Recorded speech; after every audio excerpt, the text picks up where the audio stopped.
Once upon a time, in a small village nestled among lush green hills, there lived a humble farmer named David. David was known throughout the village for his hard work, honesty, and kindness. Despite facing numerous challenges in life, he always remained grateful for what he had and never complained. One sunny morning, as David was tending to his crops, he noticed something shimmering amidst the rows of corn. Curious, he walked closer and discovered a small, intricately carved wooden box. With trembling hands, he opened it to find a beautiful golden key nestled inside. Intrigued by this unexpected discovery, David picked up the key and examined it closely. There was an inscription on the key that read, "The gift of God." David couldn't believe his luck. He wondered what this mysterious gift could be and why it had come to him. Filled with excitement and anticipation, he decided to seek guidance from the village elder, wise old Mr. Thomas. Mr. Thomas listened attentively to David's story and examined the key thoughtfully. After a moment of silence, he said, "David, this key is indeed a special gift. But remember, the true gift of God lies not in material possessions, but in the virtues it represents." David nodded, understanding dawning on him. He thanked Mr. Thomas and left, determined to discover the true meaning behind his gift. Days turned into weeks, and David pondered over Mr. Thomas' words as he went about his daily routine.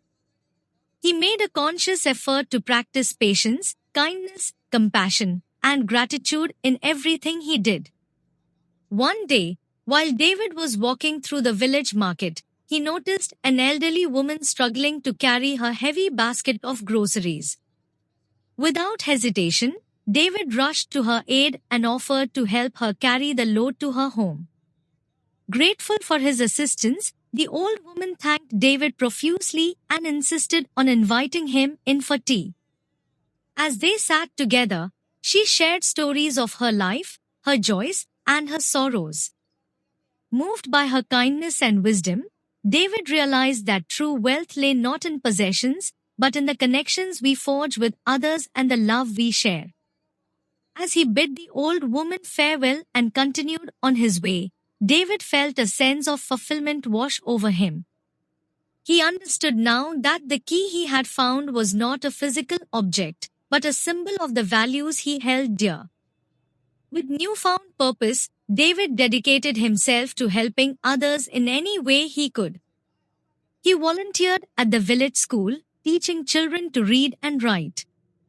He assisted his neighbors with their chores and offered a listening ear to those in need. Word of David's selfless deeds spread throughout the village, and soon he became known as the embodiment of the gift of God. But for David, the greatest reward was not the praise or recognition, but the joy he found in making a positive difference in the lives of others.